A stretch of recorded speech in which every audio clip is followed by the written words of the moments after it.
जी हाँ गाइस, जैसा कि आप जानते हैं कि आपका दिसंबर 2024 का साइकिल जो है वो ऑलमोस्ट ओवर हो चुका है। अब आंसर की भी आ चुकी है और अब आपका रिजल्ट आना बाकी है, जो कि एक औपचारिकता ही रह गई है, क्योंकि अब ऑलरेडी जब आंसर की आ जाती है सब बच्चों को पता लग जाता है अंदर से कि उनका एग्जाम क्लियर होने वाला है या नहीं। अब जिंदगी को आगे लेकर जाना है, एक नया जो है आपकी साइकिल शुरू हो चुकी है। वो जो साइकिल है वो है जून 2025 की। अब बहुत सारे बच्चे इसमें नए होंगे जो कि पार्टिसिपेट कर रहे होंगे, जो कि अपनी पोस्ट ग्रेजुएशन में आए होंगे, वो लोग पार्टिसिपेट कर रहे होंगे, या फिर कुछ बच्चे ऐसे होंगे जो कि री अटेम्प्ट देंगे इस बार। तो इन सभी बच्चों को ध्यान में रखते हुए हमने एक वीडियो बनाने का सोचा, जहां पर हम आपको बिल्कुल बेसिक से बताएंगे कि यहां पर क्या होता है यूजीसी नेट 2025, क्या होगा, किस तरीके से यहां पर पेपर होगा, क्या क्या चीजें यहां पर जो है बहुत ज्यादा ध्यान देने वाली हैं, कौन बच्चे इसमें पार्टिसिपेट कर सकते हैं, क्या इसमें सिलेबस चेंज होगा, क्या एग्जाम का पैटर्न होने वाला है, नेगेटिव मार्किंग होगी या नहीं होगी, एग्जाम ऑनलाइन होगा या ऑफलाइन होगा। ये सारे के सारे वो सवाल हैं, ये सारी की सारी वो चीजें हैं जो कि बच्चों के मन में अक्सर रहती हैं। तो एक एक करके मैं इन सभी सवालों के जवाब आपके साथ डिस्कस करना चाहूंगा, तो इस वीडियो को एंड तक देखिएगा, बिल्कुल स्किप मत कीजिएगा, क्योंकि हमें नहीं पता कि आपको इनमें से कौन सा सवाल का जवाब चाहिए। तो हम बारी बारी से सारे के सारे सवालों को डिस्कस करेंगे। सबसे पहले हम बात करते हैं कि ग्रेजुएशन या पोस्ट ग्रेजुएशन कौन बच्चे इसका हिस्सा बन सकते हैं। देखिएगा, इस जो 3 साल का ग्रेजुएशन का कोर्स था वहां पर बच्चे इसका पार्टिसिपेशन नहीं कर सकते थे। जो 4 साल का इंटीग्रेटेड कोर्स था, जो 4 साल का 4 इयर्स का जो इंटीग्रेटेड कोर्स है, उसको करने के बाद 4 इयर्स है ना, 4 इयर्स का इंटीग्रेटेड कोर्स करने के बाद राइट आप इसका हिस्सा बन सकते हैं। लेकिन उसमें भी एक कंडीशन है कि आप जनरल कैटेगरी के हैं तो आपका 75% नंबर होने चाहिए। 4 इयर्स ग्रेजुएशन का इंटीग्रेटेड कोर्स अगर आप करते हैं तो वहां पर 75% आपके नंबर होने चाहिए, या फिर रिजर्व्ड कैटेगरी के लिए आपको 5% का रिलैक्सेशन मिलता है, 70% आपके नंबर होने चाहिए। ये हो गया आपका 4 साल का जो इंटीग्रेटेड बैचलर्स का कोर्स होता है। लेकिन अगर आप पोस्ट ग्रेजुएशन करते हैं, अगर आप पोस्ट ग्रेड हैं या पोस्ट ग्रेजुएशन कर रहे हैं, तो एग्जाम का रिजल्ट आपका आ गया। मान लीजिए आपने इसमें दाखिला लिया पोस्ट ग्रेजुएशन में और फिर आपने फॉर्म भरा, राइट, आपने फॉर्म भरा, आपका फॉर्म जो था वहां पर सारी की सारी चीजें हुई और आपका एग्जाम जो था क्रैक हो गया, आपने यूजीसी नेट को क्रैक कर लिया। लेकिन अगले 2 साल के अंदर अंदर, गौर से सुनिएगा, अगले 2 साल के अंदर अंदर आपका पोस्ट ग्रेजुएशन पूरा होना चाहिए with the minimum 55% marks for general category, और रिजर्व्ड कैटेगरी के लिए आपके होने चाहिए सर 50%, 50%, मिनिमम 50%। बात समझे? 2 साल के अंदर अंदर आपका जो है पोस्ट ग्रेजुएशन पूरा हो जाना चाहिए जब आपका नेट क्लियर होता है, राइट। अगर आपका नेट क्लियर हो गया और आपका पोस्ट ग्रेजुएशन नहीं हुआ तो आपका नेट का सर्टिफिकेट जो है वो वैलिड नहीं होगा। बात समझ गए? पोस्ट ग्रेजुएशन वाले बच्चे मिनिमम 55, रिजर्व 50।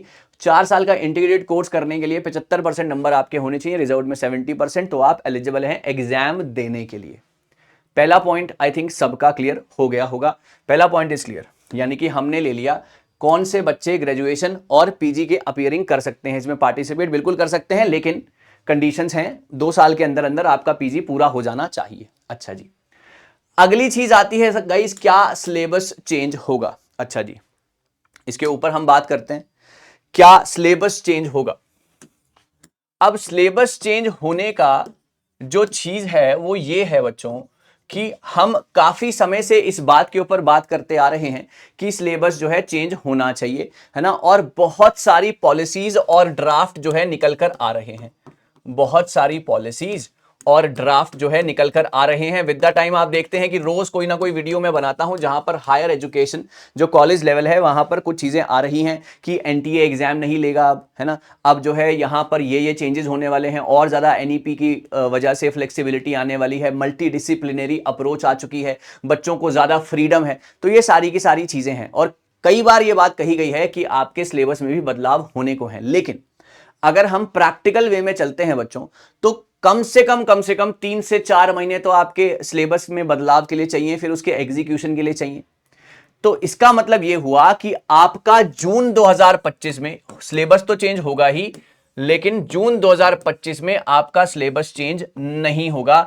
तो यानी कि इसका मतलब ये हुआ कि ये आपका एक गोल्डन अटेम्प्ट है, राइट, गोल्डन अटेम्प्ट है, क्योंकि अभी चीजें सारी की सारी पुरानी है, सारी की सारी चीजें पड़ी हुई हैं, सारी की सारी चीजें आपको आती हैं, आपको करना सिर्फ और सिर्फ ये है कि उसको मल्टीपल रिवाइज करना है और हमारे साथ जुड़े रहना है। सिलेबस चेंज में बदलाव, सिलेबस चेंज होना ही होना है, इसमें बदलाव होंगे ही होंगे, लेकिन इसके लिए एक प्रॉपर पॉलिसी और एक प्रॉपर सारा सिनेरियो चाहिए, जो कि अभी जून को मद्देनजर रखते हुए, क्योंकि फरवरी में हम खड़े हैं, है ना, जून छठा महीना है, ये दूसरा महीना है, 4 महीने में सिलेबस में बदलाव, फिर उसका एग्जीक्यूशन, है ना, फिर उसका पेपर बनाना, फिर वो एग्जाम लेना। सो ये थोड़ा सा चैलेंजिंग हो सकता है। तो जून का अटेम्प्ट बहुत ही सेफ अटेम्प्ट है, आप इसको एक जो है जस्ट देने के लिए अटेम्प्ट ना दें, आप इसको अच्छे तरीके से पढ़कर एग्जाम दें, तो यहां पर पूरी पूरी पॉसिबिलिटी बनती है कि आप एग्जाम को ले जाएंगे और सिलेबस चेंज जो है नहीं होना चाहिए, कम से कम जून में तो नहीं होना चाहिए, ठीक है।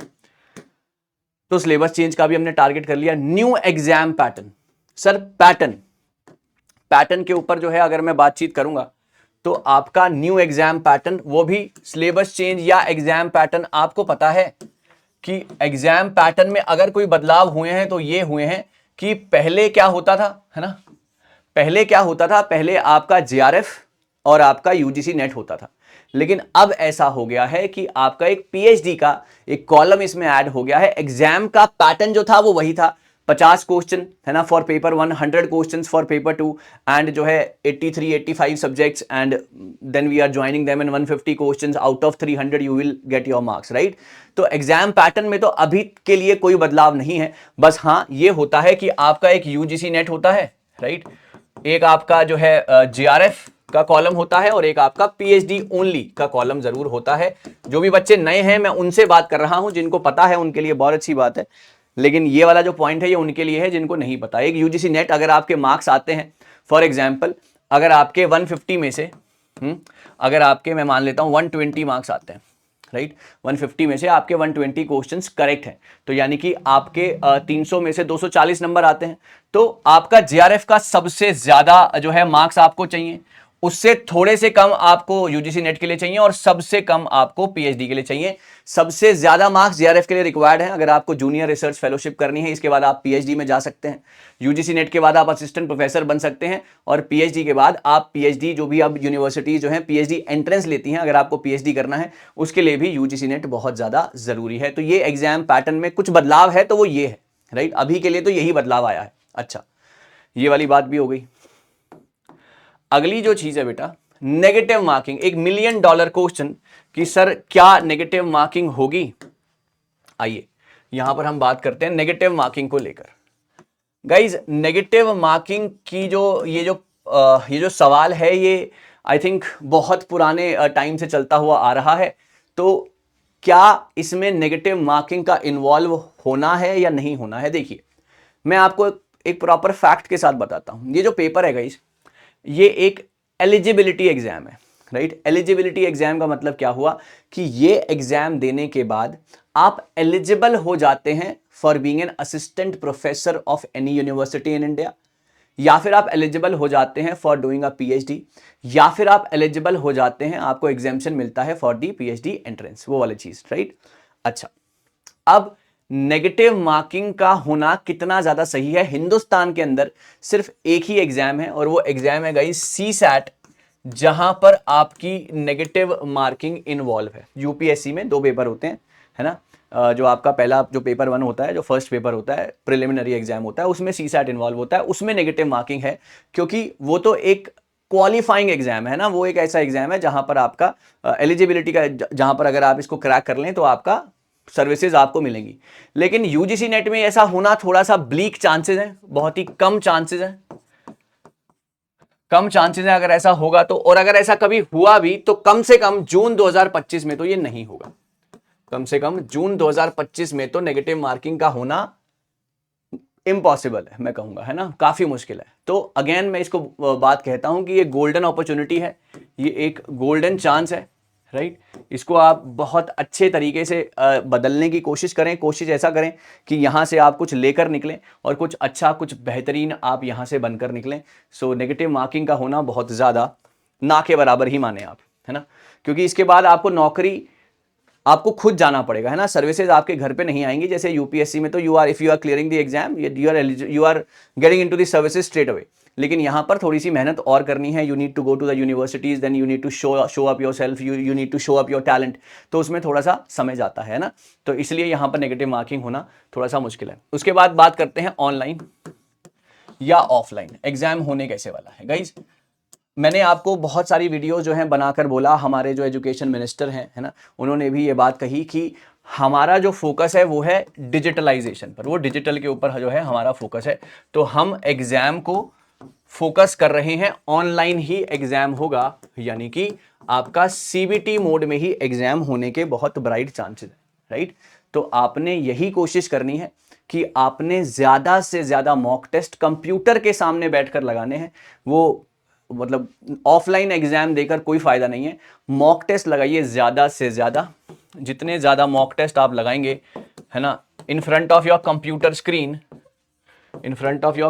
स्क्रीन, आपका बहुत ज्यादा जो है हिसाब किताब वहां पर स्ट्रांग होगा। So this is very very important guys, right. So मुझे लगता है कि मैंने आपके सभी के सभी सवालों के जवाब जो है बढ़िया तरीके से दिए हैं, और मुझे उम्मीद है कि आपको मेरी सारी की सारी बातें समझ में आई होंगी। एग्जाम पैटर्न की बात अगर मैं करता हूं तो पैटर्न ऑलमोस्ट सेम ही है। अगर मैं यहां पर एक पॉइंट यहां पर ऐड करना चाहूंगा एग्जाम पैटर्न के ऊपर, एग्जाम पैटर्न ऑलमोस्ट सेम ही है, क्योंकि यूजीसी बहुत आसानी से अपना पैटर्न चेंज नहीं करते हैं।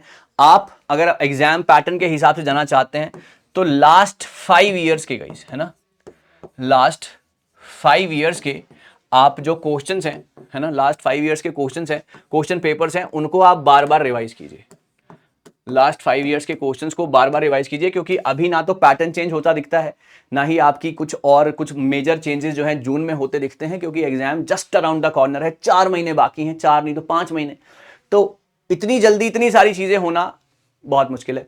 तो आप कोशिश कीजिए ज्यादा से ज्यादा जो पुरानी चीजें हैं उन्हीं के ऊपर फोकस कीजिए और उन्हीं को कैपिटलाइज कीजिए। आपका कोई भी सवाल हो, इसके अलावा भी अगर आपके मन में कोई भी सवाल आ रहा हो या कोई भी चीज आपको परेशान कर रही हो, कोई भी XYZ क्वेश्चन आपके जहन में हो, तो आप वो जरूर मेरे साथ साझा कीजिएगा।